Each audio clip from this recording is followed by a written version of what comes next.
주님께서 여러분과 함께 요한이 전한 거룩한 복음입니다.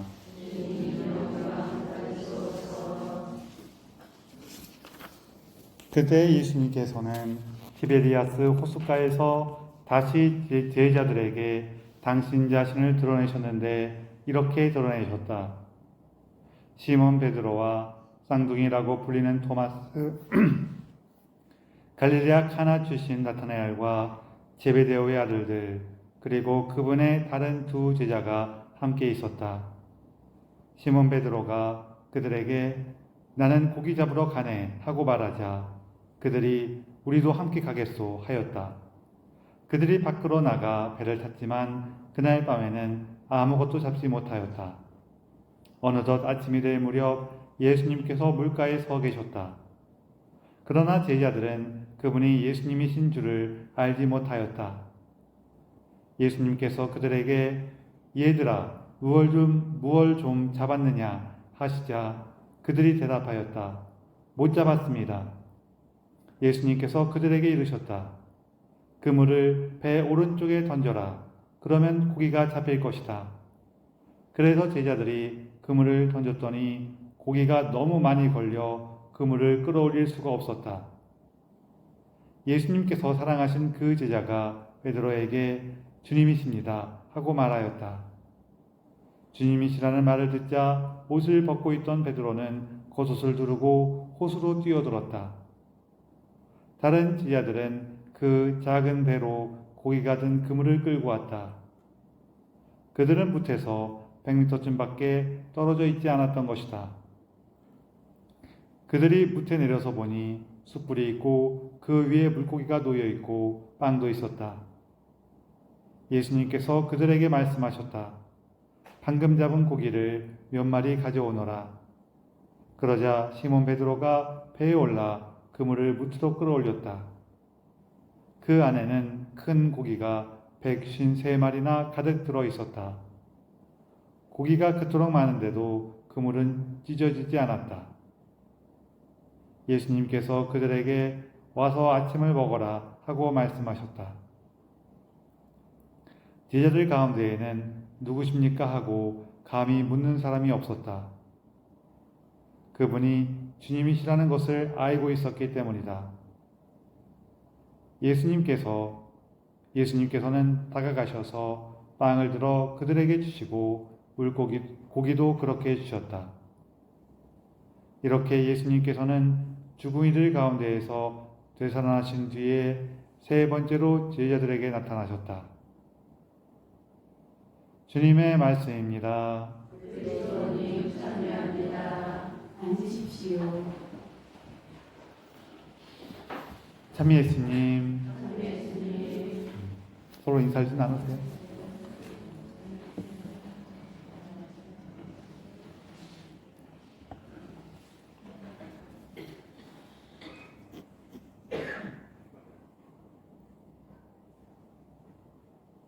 어떤 사람이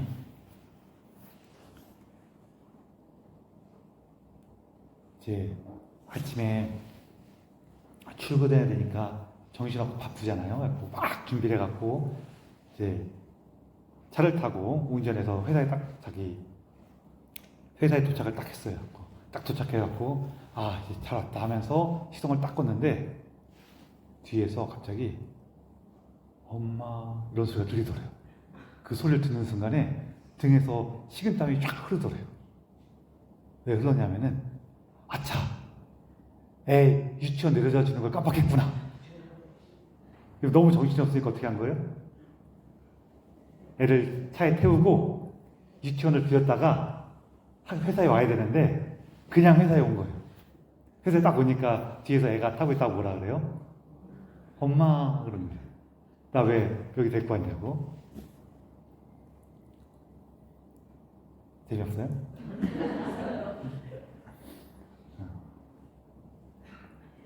오늘 이제 복음에서 예수님께서 제자들을 다시 부활하신 예수님께서 제자들을 다시 찾아오시는 장면을 이제 우리가 듣게 되는데요. 여기 보면은 시몬 베드로가 그래요. 나는 고기를 잡으러 가네. 딱 그래요. 이 고기를 잡으러 간다는 거에 대해서 이제 여러 가지로 물론 이제 우리가 이해할 수가 있지만 그 중에 하나가 뭐냐면은 원래 시몬 베드로는 예수님을 만나기 전에 뭐 하던 사람이에요? 고기 잡던 사람이에요. 어부였어요. 그래서 이게 어떤 거냐면은 자신의 일상의 삶으로 돌아간다는 의미로 이제 이해할 수도 있어요. 원래 살던 대로. 다만 바뀐 게 있죠. 뭐냐면은 이 앞에서 제자들은 예수님과 함께 지냈고 그분의 순환과 부활을 봤어요, 못 봤어요? 봤단 말이에요. 그 예수님의 순환과 부활을 목격한 제자들이에요. 근데 이 제자들이 자기의 원래 삶으로 다 돌아가요. 이게 이제 좀 긍정적인 부분으로 이해할 수 있는 게 있고 조금 부정적인 부분으로 이해할 수 있는 부분도 있어요. 이게 어떤 거냐면은 긍정적인 부분은 우리가 예수님 만난 다음에 그 다음에는 어떻게 살아야 돼요? 막 모든 걸 버리고 성당에 와서 기도만 하고 이렇게 살아요? 아니면은 자기가 원래 살던 가정으로 혹은 자기가 원래 생활하던 곳으로 돌아가서 거기에서 살아가면서 그 예수님에 대한 그 믿음과 사랑 안에서 살아가요. 어떻게 살아가요? 자기가 원래 살던 곳으로 돌아가요? 아니면은 성당에만 있어 딱 기도만 하고 살아요? 살던 곳 돌아가죠. 살던 곳 돌아가지만 믿음과 사랑을 가져간단 말이에요. 이게 좀 긍정적으로 이해한 거고, 근데 여기 부정적인 게 항상 포함돼요. 이게 떨어진 게 아니에요. 똑같은 건데, 그렇게 해서 믿음과 사랑을 가지고 내가 원래 살던 곳으로 딱 돌아갔는데, 또 내가 믿음과 사랑을 가지고 있으니까 완전하게 다르게 살아요? 아니면 또 다르게 살게 돼요? 아니면은 지지고 볶고 미워하고 싸우고 막 그렇게 살게 돼요? 지지고 볶고 살게 돼요. 이게 사람이 예수님을 만나고 예수님과 함께 한다 그랬을 때 정말 개가천선해 갖고 완전히 다르게 살아가시는 분들이 뭐 없진 않은데 어떤 경우가 더 많냐면은 자기가 그냥 원래 살던 모습하고 좀 비슷하게 사라져요. 비슷하게 사라지는데 뭐가 조금씩 다르죠.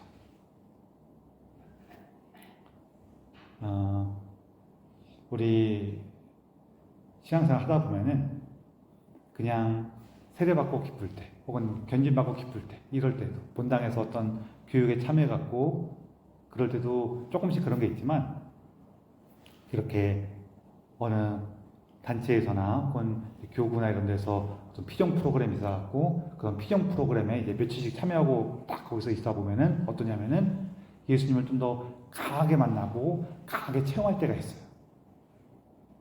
딱 그렇게 체험하고 나면은 아, 예수님께서 이렇게 좋으신 분이구나. 예수님께서 이처럼 나를 사랑하셨구나. 그러면서 나도 굉장히 힘이 넘쳐갖고 딱 집에 돌아가면은 그냥 우리 남편도 우리 아내도 애들도 부모님도 다 예뻐 보이고 막 할 수 있을 것 같아. 실제로 가면은요, 괜찮아요. 근데 며칠 동안 한 일주일 지나면은 또 화내고 소리 지르고 다투고 막 그래요. 왜 그래요? 뭐 왜 그러긴 왜 그래요? 우리가 믿음이 약해서 그런 거지 뭐. 그냥 우리 모습이 그런 거예요. 그래서 여기 원래 자리로 돌아갔다는 얘기는 이런 것도 포함이 돼요. 내가 예수님 만나갖고 무언가 굉장히 대단한 사람이 될 것 같지만 여러분 대단한 사람 되셨어요? 좀 안 그럴 것 같아. 그리고 그거는 사실은 나만 그럴까요? 내 옆에 있는 사람도 그럴까요? 내 옆에 있는 사람도 그래요. 그냥 보통 다 그래요. 그래서 제가 늘 말씀드리는 것처럼 우리가 예수님을 믿으면은 완벽해지는 게 아니에요. 변화하기 시작해요. 그 과정에서 오히려 완벽에 대해서 너무 이렇게 집착하게 되면은 사람이 완고해져요. 좀 완고해질 수가 있어요. 그래서 내가 무언가 완고해져. 그래갖고 나 자신에 대해서도 굉장히 이렇게 뭔가 죄책감을 많이 느껴. 이게 보통 자기에 대해서 완고해지는 거예요. 어떠냐면은 그렇잖아요. 우리가 죄책감을 많이 느낀다는 거는 어떤 거냐면은 나는 지금 내가 하는 이런 사람이어야 돼요? 아니면은 더 훌륭한 사람이어야 돼요? 더 훌륭한 사람이 돼야 된다고 느끼니까 죄책감이 많이 생기는 거예요. 아닌가요? 뭐 예를 들어서 내가 나가서 저기 10원만 벌어도 돼. 이렇게 생각하는 사람은 나가서 한 50원 벌어오면 어때요? 많이 벌었네. 그럴까? 이렇게 하면 안 되겠다. 학교 다닐 때 보면은 저기 이렇게 애들끼리 서로 시험 보고 나면 이제 채점해 갖고 서로 막 비교한단 말이에요. 야, 너 몇 점이야? 그랬더니 나 이번에 잘 봤어. 나 이번에 80점 받았어. 막 그래요. 그러면 오, 대단한데. 난 76점인데. 나는 82점이야. 그래서 서로 막 그래. 그렇죠? 근데 옆에 어떤 애가 또 침울해 보이는 애가 있어. 가갖고 야, 너는 몇 점 받았다. 이렇게 침울해 했더니 나는 하나 틀렸어. 막 이런 애도 있어요. 그렇죠? 재수없죠? 왜 그럴까요? 어떤 애는 82점 받았는데 너무 신나. 어떤 애는 하나 틀렸다니까 막 울어. 왜 그래요? 기준이 다른 거죠. 우리가 자기 자신에 대해서 너무 지나치게 압박을 주면요, 나는 굉장히 신앙 안에서 성숙해 있는 사람이어야 돼. 이 압박이 너무 강해. 뭐 예를 들면은 나는 프란치스코 성인과 동급이야. 그러면은요, 지금 내 삶에 대해서 죄책감을 가질 수밖에 없죠. 거꾸로, 야, 나는 개망난이었는데 예수님 덕분에 그래도 망난이가 됐어. 개망난이었다가 망난이가 됐으면은 훌륭해진 거예요? 안 훌륭해진 거예요? 훌륭해진 거예요. 이 사람 어때요? 그 다음 기쁠 거예요. 다만 이제 망나니가 됐다고 해갖고 거기서 만족하고 나는 늘 망나니로 살아야지 그러면 좀 그런 문제가 있어요. 그래서 이게 자기에 대한 압박은 뭐에서 나오냐면은 내가 완벽함에 대해서 어느 정도 강하게 압박을 느끼는가, 이런 데서 나와요. 그래서 이게 너무 크면 클수록 사람이 완고해질 수도 있고, 또 완고해지다 보면은 망가지는 사람도 생겨요. 이 망가지는 사람 어떤 사람들이냐면요, 이런 경우가 제일 많은데, 뭐냐면은 나는 완벽해야 돼 하다 보니까 자기도 처음에 노력을 해. 근데 사람이 노력해도 완벽해질 수가 있어요, 없어요? 완벽해질 수가 없어. 그럼 그때부터 이 사람 안에 절망이 쌓이면서 사람이 조금씩 망가져요. 그래서 처음에는 완벽해져야 돼 그러다가 나중에는 나는 완벽한 사람이야, 이게 돼요. 근데 내가 완벽한 사람이라고 아무리 생각을 해도 내 삶에 문제가 벌어져요, 안 벌어져요? 벌어져요. 그럼 나는 완벽한 사람인데 이 문제는 왜 생긴 거예요? 왜 생기겠어요? 저것들 때문에 생기는 거죠. 이 망가진 상태가 이렇게 돼요.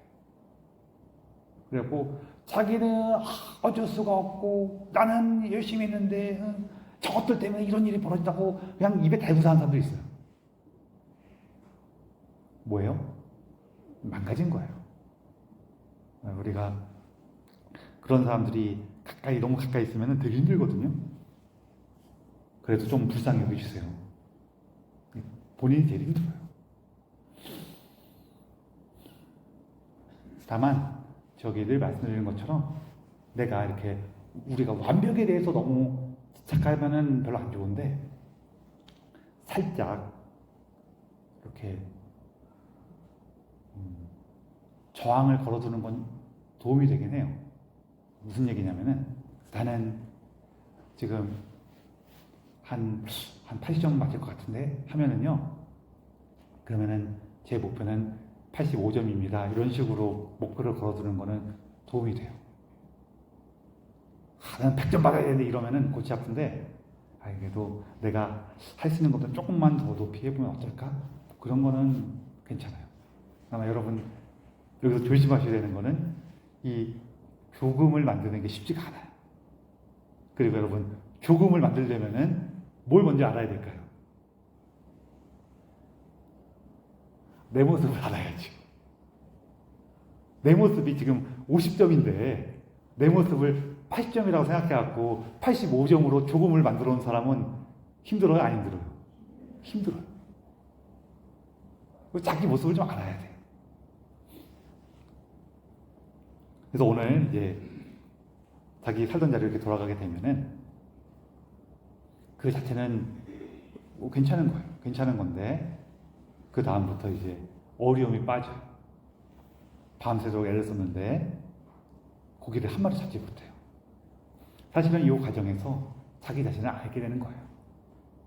우리가 내가 원래 살던 자리, 내가 원래 봉사하는 자리로 갔을 때 거기에서 또 내가 이렇게 봉사하고 열심히 하면은 좋은 일이 생길 것 같은데 생기지도 않고 계속 뭔가 쳇바퀴 도는 것 같고 반복되는 것 같아요. 그러면서 고기가 한 마리 잡히지 않는 것처럼 느껴져요. 그리고 그 안에서 나의 부족함과 연약함을 점점 느끼게 되죠. 그래서 그때를 밤이라고 부르는 거예요. 밤으로 느껴지니까. 너무 어두우니까. 그리고 우리가 하나도 못 잡았구나 라는 걸 느낄 때 그때 이제 아침이 다가와요. 사실 우리가 아침이 다가와야지 빛이 생기고 내 모습도 보이고 그런단 말이에요. 요 시점이 와요. 그리고 그 시점이 오는 거는 예수님과 함께 와요. 여기 아침이 돼서 예수님이 오신 것처럼 성경에는 묘사하고 있지만 사실은 성경은 예수님께서 오셨기 때문에 아침이 된 걸 이야기하는 거예요. 예수님께서 오셨기 때문에 우리가 자기 모습을 좀 더 진솔하게 마주하게 되고 내 삶에 지금 어떤 자리에 있는지 어떤 모습인지를 깨닫기 시작해요. 그때 예수님께서 말씀하시는 거죠. 배 오른쪽에 그물을 내려라. 여러 가지 나의 연약함, 부족함, 나와 함께 살고 있는 이들에 대한 감사, 하느님께서 나를 비추어 주셨다는 그 기쁨, 이런 것들이 명확하진 않더라도 내 삶에서 이렇게 느껴지기 시작할 때 그제서야 우리가 삶의 교실들을 끌어올리기 시작해요. 그때 주님께서 사랑하시는 제자가 말합니다. 주님이십니다. 예수님께서 우리와 함께 하셨습니다. 라고 알려주는 거예요. 우리 안에서 예수님과 함께 있고 예수님께서 우리를 이끄셨던 그 기쁨을 만나고 있던 우리의 기억과 경험이 이 순간 내가 예수님의 부활을 함께 만나는 거구나라는 것을 일깨워준다는 거예요. 이 장면은 우리가 사실 어디서 본 적이 있어요. 어디서 봤을까요? 물론 우리 삶 안에서 여러 가지 모습이 나타나지만 성경 안에서도 이거랑 똑같은 모습이 한 번 있었던 적이 있어요. 어디에요? 공간복음에 보면은 예수님께서 처음 제자들을 부르실 때, 마태오복음하고 루카복음에 보면은 예수님께서 제자들을 부르실 때 그때 이 장면이 있었죠. 예수님께서 제자들에게 그 사도들 아직 베드로하고 안드레아에게 베드로에게 가서 고기를 잡으라고 시켜요. 그래서 베드로가 고기를 잡고 나서 그제서야 예수님을 알아보죠. 그러면서 그때 예수님께서 나를 따라라 이렇게 하신단 말이에요. 그쵸? 이 장면은 예수님께서 처음으로 제자들을 부르실 때 그때 나타났던 장면이에요. 근데 요한복음사가는 이 내용을 제자들을 부르실 때는 그냥 다른 복음서에 나오니까 넣지 않았고 그냥 여기 예수님 부활하신 다음에 이 장면을 넣었어요. 왜 그랬을까요? 우리의 믿음이 이렇게 이루어진다는 거예요. 우리가 처음 예수님 만났을 때에도 내 인생에 무언가 낙담하고 잘 풀리지가 않고 헛바퀴 도는 것처럼 느껴갖고 그때 우리에게 다가오는 예수님을 만났단 말이에요. 근데 그 장면이 우리가 예수님을 처음 만나고 신앙을 갖고 뭐 세례를 받고 그럴 때만 있는 게 아니라 언제도 있어요. 예수님과 함께 충분히 지내고 나서 예수님의 부활을 만난 다음에도 또 일어나요, 안 일어나요? 또 일어난다는 거예요. 여러분 어때요? 우리 신앙생활 하면은 내가 예수님 제일 처음 만나갖고 딱 그랬을 때 내 삶이 변화돼갖고 와 나는 이제 완전해졌어 끝 이렇게 돼요? 우리 신앙생활 하다 보면은 내가 예수님을 믿고 그분의 사랑 안에서 살아가고 있는데도 아이고 난 또 왜 이럴까? 난 또 왜 이렇게 미워할까? 난 왜 이렇게 다툴까? 이런 거 계속 경험하지 않으세요? 안 하시는가 보네. 저는 맨날 그렇게 경험해요. 저는 맨날 그랬고. 그런데 바뀌는 게 딱 하나가 있어요. 뭐가 바뀔까요? 처음에 예수님의 말씀에 따라서 고기를 많이 잡았을 때에는 베드로 사도가 뭐라 그래요? 주님, 저는 주인입니다. 저를 떠나주십시오. 이러죠. 근데 오늘은 뭐라 그래요? 주님이십니다. 하면서 바로 겉옷을 걸치고 물에 뛰어들어요. 이게 바뀌는 거예요. 우리가 예수님 만난 다음에는 우리 삶에서 일어난 이러한 변화가 예수님께서 다시 나를 찾아오시고 내가 예수님과 함께 다시 무언가 나아가고 있구나. 그걸 만나는 거예요. 그걸 우리가 예수님의 부활을 체험했습니다. 예수님의 부활을 만났습니다라고 하는 거죠. 이게 좋아요. 우리가 좀 더 예수님께서 나를 찾아오시고 나와 함께 새로운 삶을 주셨다는 것을 빨리 깨닫는 거죠. 그리고 그 다음에도 예수님께서 이제 우리의 그 노력들, 우리의 연약함을 받아주시죠. 장면이 두 장면이 있는데 하나는 예수님께서 아침에 물가에 서셔서 제자들을 부르실 때 뭐라고 하냐면은 얘들아라고 부르세요. 얘들아. 이 얘들아가 정말로 번역한 말 그대로 얘들아 이런 거예요. 우리 얘들아 그럴 때 어때요? 미운 놈들한테 얘들아 그래요? 아니면은 내가 사랑하는 이들한테 얘들아 그래요?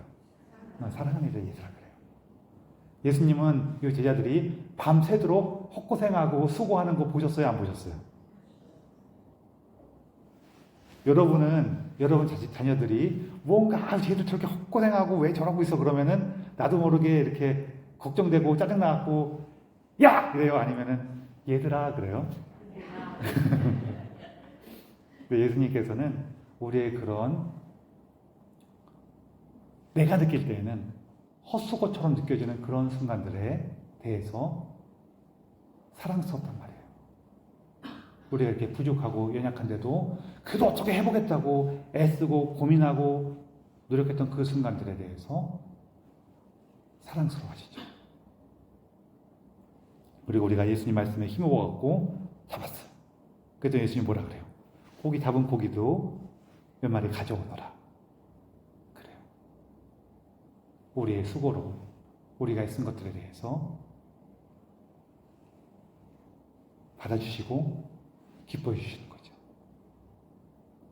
그래서 우리가 우리 삶이 되게 이렇게 연약하다고 느낄 때가 있어요. 아, 나 왜 요거밖에 안 될까? 나 왜 요거밖에 이렇게 부족할까? 나 왜 요거밖에 못 해냈을까? 그럴 때 예수님께서는 그것도 기뻐하신다는 거예요. 예수님의 이 기뻐하심 안에서 우리는 새로운 힘을 얻습니다. 그리고 또 다시 나아갈 용기를 얻어요.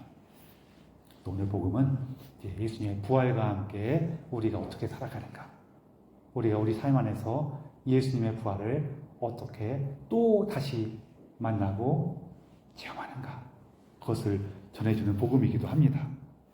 여러분, 특별히 우리 여러 가지 후회와 아쉬움, 나의 삶에 대한 두려움에 계신 분들께서는 오늘 복음 안에서 예수님께서 우리를 다시 찾아오시고 다시 만나주시고 함께 해주시는 그 희망으로 다시 용기를 내시고 주님께서 우리와 함께 하시다는 이 기쁨을 더 깊이 만나시고 누리시기 바랍니다.